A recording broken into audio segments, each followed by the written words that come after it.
ുമായിരുന്നു.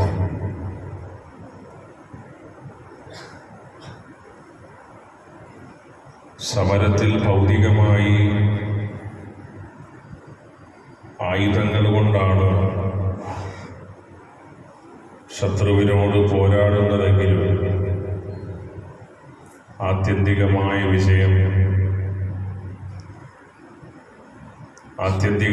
വിജയത്തിന് പ്രാർത്ഥന ഒരു വലിയ ആയുധമാണ്. ബദർ യുദ്ധത്തിൻ്റെ തലേ ദിവസം രാത്രിയിൽ പ്രവാചകർ സ്വല്ലല്ലാഹു അലൈഹി വസല്ലം ദുആ ചെയ്തുകൊണ്ടേയിരുന്നു. അല്ലാഹുമ്മ അൻജിസ് ലീ മാ വഅദ്തനി, നീ എനിക്ക് വാഗ്ദാനം ചെയ്ത വിജയം എനിക്ക് ഉറപ്പാക്കി തരണമേ.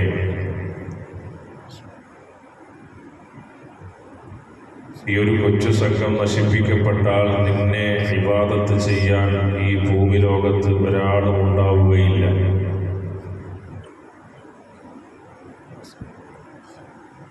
ഈ പ്രാർത്ഥന അതിൻ്റെ പാരമ്യതയിലെത്തിയപ്പോൾ റസൂലുള്ളാഹി സ്വല്ലല്ലാഹു അലൈഹി വസല്ലമ അവിടെ തൻ്റെ ശരീരത്തിൽ ധരിച്ചിരുന്ന മേൽമുണ്ട് നിലത്ത് വീണു. അത്രത്തോളം ദീർഘനേരം ദുആ ചെയ്തു. പ്രവാചകർ സ്വല്ലല്ലാഹു അലൈഹി വസല്ലം വിനയാന്വിതനായി വിങ്ങിപ്പൊട്ടി ദീർഘനേരം പ്രാർത്ഥിക്കുന്ന കാഴ്ച അബൂബക്കർ സിദ്ദീഖ് റളിയല്ലാഹു അൻഹു കണ്ടിട്ട് സഹിക്കാൻ കഴിഞ്ഞില്ല.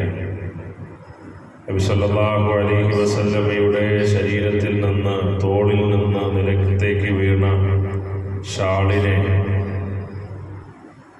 ശരീരത്തിലെടുത്ത് അണിയിച്ചു കൊടുത്ത് പുറകിലൂടെ വന്ന് ഇങ്ങനെ കൈകൊണ്ട് കെട്ടിപ്പിടിച്ചിട്ട് പറഞ്ഞു, മദി നബിയെ, അങ്ങേക്ക് അല്ലാഹു വാഗ്ദാനം ചെയ്ത വിജയം നൽകുക തന്നെ ചെയ്യും. പിറ്റേന്ന് പകലിൽ ബദർ യുദ്ധം നടക്കുന്ന സന്ദർഭത്തെ അഡ്രസ് ചെയ്തുകൊണ്ട് അലി റളിയല്ലാഹു അൻഹു സംസാരിക്കുന്നുണ്ട്. അലി റളിയല്ലാഹു തആല അൻഹു പ്രസ്താവിക്കുന്നത് ഇങ്ങനെയാണ്: യുദ്ധം കൊടുമ്പിരി കൊണ്ടിരിക്കെ നബി സല്ലല്ലാഹു അലൈഹി വസല്ലം സുജൂദിൽ കിടന്ന പ്രാർത്ഥനയിലാണ്. ഞാൻ നബിയുടെ കുറച്ചു നേരം യുദ്ധം ചെയ്യും, എന്നിട്ട് ഞാൻ ഓടി നബി സല്ലല്ലാഹു അലൈഹി വസല്ലമയുടെ മുന്നിലേക്ക് വരും. അവിടെ വരുമ്പോൾ നബി സല്ലല്ലാഹു അലൈഹി വസല്ലം സുജൂദിൽ കിടന്ന് യാ ഹയ്യു യാ ഖയ്യൂം എന്ന് പടച്ചവനെ വിളിക്കുന്നത് എനിക്ക് കേൾക്കാമായിരുന്നു. ഞാൻ തിരിച്ചുപോയി വീണ്ടും സമരത്തിലേർപ്പെടും. കുറേ കഴിഞ്ഞിട്ട് വീണ്ടും ഞാൻ നബി സല്ലല്ലാഹു അലൈഹി വസല്ലമയുടെ സമീപം വരുമ്പോൾ അവിടെ നിന്ന് സുജൂദിലായിരിക്കും. ആ സുജൂദിൽ കിടന്നുകൊണ്ട് യാ ഹയ്യു യാ ഖയ്യൂം എന്ന് പടച്ചവനെ വിളിക്കുന്നത് എനിക്ക് കേൾക്കാമായിരുന്നു. ഏറ്റവും ഒടുവിൽ ബദർ യുദ്ധം അവസാനിക്കുവോളം പ്രവാചകർ സ്വല്ലല്ലാഹു അലൈഹി വസല്ലം സുജൂദിലായി, പ്രാർത്ഥനയിലായി കഴിച്ചുകൂട്ടുന്ന കാഴ്ചയാണ് കണ്ടത് എന്ന് അലി റളിയല്ലാഹു അൻഹു പറയുകയാണ്. അപ്പോൾ സമരത്തിന് പ്രധാന ആയുധം പ്രാർത്ഥനയായിരുന്നു. സമരത്തിലും പ്രധാന ആയുധം പ്രാർത്ഥനയായിരുന്നു എന്ന് പ്രവാചക ജീവിതം പ്രഥമ യുദ്ധത്തിൻ്റെ പശ്ചാത്തലത്തിൽ നമുക്ക് പഠിപ്പിച്ചു വരുന്നു. ഇനി മുസ്ലിമീങ്ങൾ മുഴുവനും ഭയചകിതരായി പോയ, ഭയപ്പെട്ട് അവരുടെ കൽബ് പോലും അവരുടെ തൊണ്ടക്കുഴിയിലേക്ക് എത്തുമാറ് ഭയപ്പെട്ടു പോയ ഒരു സമരമായിരുന്നു. ശത്രുക്കൾ മദീനയെ വളഞ്ഞ് മദീനയിലെ മനുഷ്യരെ ഒന്നാകെ നശിപ്പിക്കാനുള്ള സംഘടിതമായ, ആസൂത്രിതമായ, വംശഹത്യാപരമായ ശ്രമം. ആ സമരത്തെ ഖന്ദഖ് യുദ്ധം എന്ന് നമ്മൾ വിശേഷിപ്പിക്കുന്നു. അഹ്സാബ് യുദ്ധം എന്നും വിശുദ്ധ ഖുർആനിൻ്റെ പശ്ചാത്തലത്തിൽ നമുക്ക് വായിക്കാൻ കഴിയും. അതിനെ കിടങ്ങ് കുഴിച്ചാണ് നബിയും സഹാബത്തും പ്രതിരോധിച്ചത്. അങ്ങനെ ഒരു അത്യധ്വാനം അവർ പ്രത്യേകമായ എഫർട്ട് എടുത്തുകൊണ്ട് ചെയ്യേണ്ട സാഹചര്യമുണ്ടായി. അത് യുദ്ധതന്ത്രം എന്ന നിലയ്ക്ക് എങ്കിലും ആ ഒരു കൊച്ചു സമൂഹത്തെ ഇല്ലാതാക്കാനുള്ള ശ്രമമുണ്ടായി. സഹാബാക്കളൊക്കെ ഭയപ്പെട്ടു. വിശുദ്ധ ഖുർആൻ അതിനെ സംബന്ധിച്ച് പറയുന്നുണ്ട്, ഖുലൂബുൽ ഹനാജിർ വതദുന്നൂന ബില്ലാഹി ദുനൂന, ഹൃദയം തൊണ്ടക്കുഴിയിലെത്തി. വതദുന്നൂന ബില്ലാഹി ദുനൂന, അടിയുറപ്പുള്ള വിശ്വാസമില്ലാത്ത കേവല വിശ്വാസികളായ ആളുകളൊക്കെയും പടച്ചവനെ കുറിച്ച് പലതും വിചാരിച്ചു. ഒരു പ്രതിസന്ധി വരുമ്പോൾ അവിടെ ഈമാൻ ഉറപ്പില്ലാത്ത ആളുകൾ ഭൗതിക കാഴ്ചപ്പാട് വെച്ച് പലതും പറയും. അത് സ്വാഭാവികമാണ്. അത് ഈമാനിൻ്റെ പൂർണ്ണതയില്ലായ്മയുടെ അടയാളമാണ്. അങ്ങനെ വിശ്വാസികൾ പോലും പടച്ചവനെ പറ്റി പലതും പറഞ്ഞ, പലതും ധരിച്ചുപോയ ഒരു യുദ്ധത്തിൻ്റെ സാഹചര്യം. അപ്പോൾ സഹാബാക്കൾ ചോദിച്ചു, ഫഹൽ മിൻ ശൈഇൻ നഖൂലുഹു, ഞങ്ങൾക്ക് ഈ ഒരു പശ്ചാത്തലത്തിൽ പറയാൻ എന്തെങ്കിലും ഉണ്ടോ നബിയെ, പ്രാർത്ഥിക്കാൻ എന്തെങ്കിലും ഉണ്ടോ? റസൂലുള്ളാഹി സ്വല്ലല്ലാഹു അലൈഹി വസല്ലം പറഞ്ഞു, അല്ലാഹുമ്മ സ്തുർ ഔറാതി വആമിർ റൗആതി, അല്ലാഹുമ്മ സ്തുർ ഔറാതി വആമിർ റൗആതി എന്ന് ദുആ ചെയ്യണം എന്ന് റസൂലുള്ളാഹി സ്വല്ലല്ലാഹു അലൈഹി വസല്ലം പറഞ്ഞു. അല്ലാഹുമ്മ സ്തുർ ഔറാതി, എൻ്റെ ന്യൂനതകൾക്ക് മേൽ നീ മറയിടണേ, എൻ്റെ ന്യൂനതകൾക്ക് മേൽ നീ മറയിടണേ. വആമിർ റൗആതി, ഞാൻ ഭയപ്പെടുന്നതിൽ നിന്ന് നിർഭയത്വം നൽകണേ. നമ്മുടെ ജീവിതത്തിൽ നമുക്ക് കൊണ്ടു നടക്കാൻ പറ്റിയ ഏറ്റവും ബെസ്റ്റ് ദുആയാണ്, കൊച്ചു ദുആയാണ്. രാവിലെയും വൈകുന്നേരവും ചെയ്യാൻ പറ്റിയാൽ അത് ഏറ്റവും നല്ലതാണ് എന്ന് ഹദീസിൽ പ്രവാചകർ സ്വല്ലല്ലാഹു അലൈഹി വസല്ലം പഠിപ്പിക്കുന്നുണ്ട്.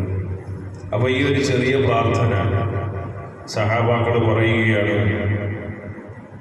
അല്ലാഹു സുബ്ഹാനഹു വ തആല കാറ്റിലൂടെ വന്ന ശത്രുക്കളെ അല്ലാഹു തുരത്തി ഓടിക്കുകയും മുസ്ലിം ഉമ്മത്തിന് പ്രതിരോധം നൽകുകയും കാറ്റിനെ ഒരു പ്രതിരോധമാക്കുകയും ചെയ്തു. ആ നിലയ്ക്ക് പരിപൂർണമായും ഒറ്റ മാസം കൊണ്ട് ശത്രുക്കളെ മുഴുവനും കെട്ടുകെട്ടിക്കാൻ സാധിച്ചു എന്ന് സഹാബാക്കൾ സ്ഥാപിക്കുകയാണ്. അപ്പോൾ പ്രാർത്ഥന എന്ന് പറയുന്നത് നമ്മുടെ ആയുധമാണ്. വിശ്വാസിയുടെ ജീവിതത്തിലെ, മുഅ്മിനീങ്ങളുടെ ജീവിതത്തിലെ ആയുധമാണ്. അത് അവൻ്റെ സ്വാഭാവിക സാധാരണ ജീവിതത്തിൽ മാത്രമല്ല, സങ്കീർണമായ സാഹചര്യങ്ങളെ അഭിമുഖീകരിക്കുന്ന സവിശേഷ ഘട്ടത്തിലും അവിടെ അംഗബലവും ആയുധബലവും അല്ല ഒരു ആത്യന്തികമായി വിജയം നിർണ്ണയിക്കുന്നത് എന്ന് സത്യവിശ്വാസികൾ അവരുടെ ഈമാനിൻ്റെ ബലത്തിൽ തിരിച്ചറിയേണ്ടതുണ്ട്. അവരുടെ അചഞ്ചലമായ വിശ്വാസവും അടിയുറപ്പും പടച്ചവനിലേക്ക് എല്ലാം തവക്കുലാക്കി അവനോട് പ്രാർത്ഥിച്ചുകൊണ്ട് നേടിയെടുക്കുന്ന, ഇച്ഛാശക്തി കൊണ്ട് നേടിയെടുക്കുന്ന ഒരു വിജയമുണ്ട്. എല്ലാം പടച്ചവനിലേക്ക് ഏൽപ്പിച്ചുകൊണ്ട് ഇങ്ങനെ ഇറങ്ങി നിൽക്കുന്ന ഒരു നൃത്തമുണ്ട്. ആ ഒരു നൃത്തത്തിൻ്റെയും ആ ഒരു പ്രാർത്ഥനയുടെയും ആ ഒരു നിലപാടിൻ്റെയും ഒക്കെ സാഹചര്യത്തിലാണ് നമ്മൾ സങ്കീർണതകൾ അനുഭവിക്കുന്ന സാഹചര്യത്തിൽ പടച്ചവനിൽ നിന്ന് നമുക്ക് വിജയം കിട്ടുക എന്ന് നമ്മൾ അറിയണം. നമ്മളിന്ന് നമ്മുടെ നോമ്പുകാരായി കഴിഞ്ഞുകൂടുമ്പോൾ നമ്മുടെ സഹോദരങ്ങൾ ഫലസ്തീനിൽ, ഗസയിൽ വിശുദ്ധ റമദാൻ കാലത്ത് അവരവരുടെ ജീവിതത്തിൽ വീണ്ടും ഒന്ന് തിരിച്ചു വന്ന് പരിമിതികൾക്ക് നടുവിൽ, പ്രയാസങ്ങൾക്ക് നടുവിൽ അവർ നോമ്പ് പിടിച്ച് അവരിങ്ങനെ ജീവിതം ഇങ്ങനെ പതുക്കെ തുടങ്ങാൻ ആരംഭിക്കുമ്പോൾ വീണ്ടും അവരോട് ചെയ്ത കരാറുകളെ ലംഘിച്ച് ആ പാപങ്ങളുടെ മേൽ വീണ്ടും ബോംബ് വർഷിച്ച് പിഞ്ചുമക്കളെ കൊന്നു തള്ളുന്ന സ്ത്രീകളെ, നിരാലംബരായ സ്ത്രീകളെ ക്രൂരമായി ബോംബിങ്ങിലൂടെ കൊന്നു തള്ളുന്ന നടപടി നമ്മൾ കാണുകയാണ്. നമ്മൾ നിസ്സംഗരായി അതിന് നേരെ കണ്ണടയ്ക്കരുത്. നമുക്ക് ദുആ കൊണ്ടെങ്കിലും ഈ മാസത്തിൽ അവരെ പിന്തുണയ്ക്കാൻ നമുക്ക് കഴിയണം. നമ്മുടെ സ്വകാര്യ ദുആകളിൽ അപ്പോഴാണ് നമ്മുടെ സഹോദരങ്ങളോട് നമുക്ക് സാഹോദര്യ ബന്ധമുണ്ട് എന്ന് നമുക്ക് ബോധ്യപ്പെടണം. നമ്മളിങ്ങനെ പള്ളിയിൽ ഒരുമിച്ച് കൂടുമ്പോൾ ഒരുമിച്ച് ദുആ ചെയ്യുന്നുണ്ടാകും. അതിന് ആമീൻ പറയാൻ എളുപ്പമാണ്. നമ്മുടെ സ്വകാര്യ പ്രാർത്ഥനകളിൽ നമ്മുടെ ജീവിതത്തിലെ പ്രധാനപ്പെട്ട വിഷയങ്ങളൊക്കെ പടച്ചവൻ്റെ മുമ്പിൽ പങ്കുവയ്ക്കുന്ന കൂട്ടത്തിൽ ഈ ദുർബലരായ മർദ്ദിതരായ മനുഷ്യർക്ക് വേണ്ടി നമ്മൾ ദുആ ചെയ്യണം. നമ്മുടെ ദുആ സ്വീകരിക്കപ്പെടാനുള്ള ഏറ്റവും ബെസ്റ്റ് ഐഡിയ എന്തെന്ന് ചോദിച്ചാൽ മറ്റുള്ളവർക്ക് വേണ്ടി ദുആ ചെയ്യാൻ സാധിക്കുക എന്നുള്ളതാണ്. മറ്റുള്ളവർക്ക് വേണ്ടി നമ്മുടെ ദുആയിൽ എത്ര കണ്ട് ഇടം നമ്മൾ കൊടുക്കുമോ അത്ര കണ്ട് നമ്മുടെ ദുആ പടച്ചോൻ സ്വീകരിക്കും. അതാണ് ദുആ സ്വീകരിക്കാനുള്ള മാർഗമായി, മാധ്യമമായി മുഹമ്മദ് റസൂലുള്ളാഹി സ്വല്ലല്ലാഹു അലൈഹി വസല്ലം പഠിപ്പിക്കുന്നത്. കുറേ കാര്യങ്ങൾ ഇങ്ങനെ ദുആയുമായി ബന്ധപ്പെട്ട് പറഞ്ഞിട്ട് ദുആ സ്വീകരിക്കപ്പെടാൻ ഏറ്റവും വലിയ വഴി നീ നിന്റെ സഹോദരന്റെ അസാന്നിധ്യത്തിൽ അവന് വേണ്ടി ചെയ്യുന്ന പ്രാർത്ഥനയാണ് എന്ന് അഷ്റഫുൽ ഖൽഖ് സ്വല്ലല്ലാഹു അലൈഹി വസല്ലം പറയുന്നു. അതുകൊണ്ട് ആ പാവങ്ങൾക്ക് വേണ്ടി തടവറകളിൽ കഴിയുന്ന ഒരു പിടി മനുഷ്യർ കേരളത്തിലടക്കം ഇന്ത്യ രാജ്യത്തടക്കം വിചാരണ തടവുകാരായി. വിചാരണ തടവ് എന്ന് പറഞ്ഞാൽ കൊണ്ടുപോയിട്ടേക്കാണ്. എന്താണ് തെറ്റ് എന്ന്, എന്താണ് കുറ്റം എന്ന് തെളിയിക്കപ്പെടാതെ ജയിലിൽ അടച്ചിട്ട് ഇങ്ങനെ കാലം ഇങ്ങനെ കഴിപ്പിക്കുക, കാലം ഇങ്ങനെ നീട്ടി കൊണ്ടുപോവുക.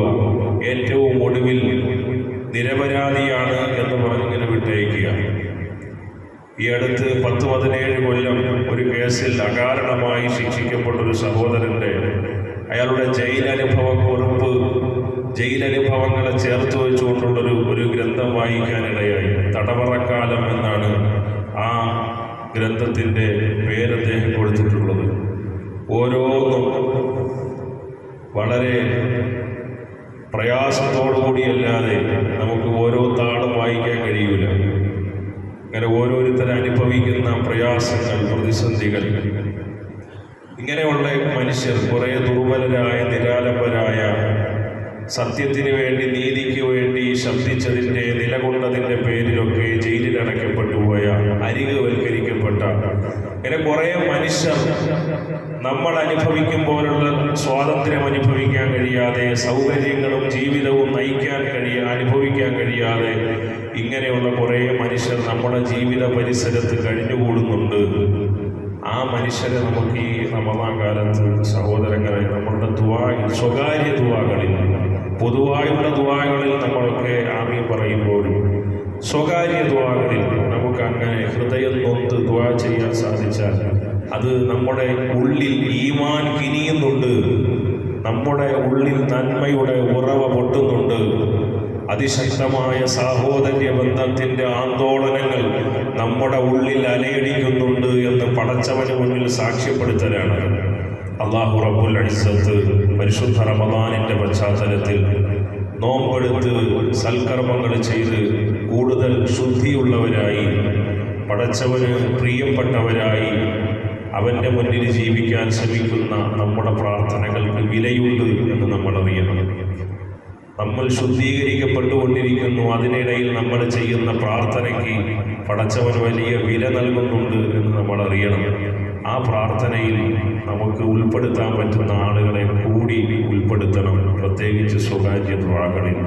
അല്ലാഹു റബ്ബുൽ ഇസ്സത്ത് പ്രാർത്ഥനയെ ആയുധമാക്കി ഭൗതികമായ ശക്തികൾക്കും കഴിവുകൾക്കും മാനദണ്ഡങ്ങൾക്കും അപ്പുറം ഹൃദയം ഉടമസ്ഥനായ റബ്ബിലേക്ക് ചേർത്തു വെച്ച് അവനോട് എപ്പോഴും ഇങ്ങനെ സംവദിക്കാനും സംഭാഷണം നടത്താനും ദുഃഖങ്ങളും വ്യതകളും സന്തോഷങ്ങളും ഒക്കെ പങ്കുവയ്ക്കാനും കഴിയുന്ന ഒരു അടിമയുടെ നല്ല ജീവിതത്തെ, ബന്ധത്തെ അല്ലാഹു ഈ കാലയളവിൽ രൂപപ്പെടുത്താൻ നമ്മളെ സഹായിക്കുമാറാകട്ടെ. നമ്മുടെ പ്രാർത്ഥനകൾ അല്ലാഹു ഈ മാസത്തിൽ സ്വീകരിക്കുമാറാകട്ടെ. സൽക്കർമ്മങ്ങളെയും അല്ലാഹു കബൂലാക്കുമാറാകട്ടെ. നമ്മുടെ പ്രിയപ്പെട്ട സഹോദരങ്ങൾ എവിടെയെല്ലാ പ്രയാസങ്ങളും ദുരിതങ്ങളും അനുഭവിക്കുന്നുണ്ടോ അല്ലാഹു അവരുടെയൊക്കെ പ്രയാസങ്ങൾ മാറ്റിക്കൊടുക്കുന്നതാണ്. അല്ലാഹു അവർക്ക് സഹായിയാകുമാറാകട്ടെ. അവരെ ശക്തിപ്പെടുത്തുകയും അവരെ സഹായിക്കുകയും അവർക്ക് തുണയാവുകയും അവരുടെ വിഷമങ്ങൾ അല്ലാഹു മാറ്റുകയും ചെയ്യും. സുബ്ഹാനല്ലാഹി.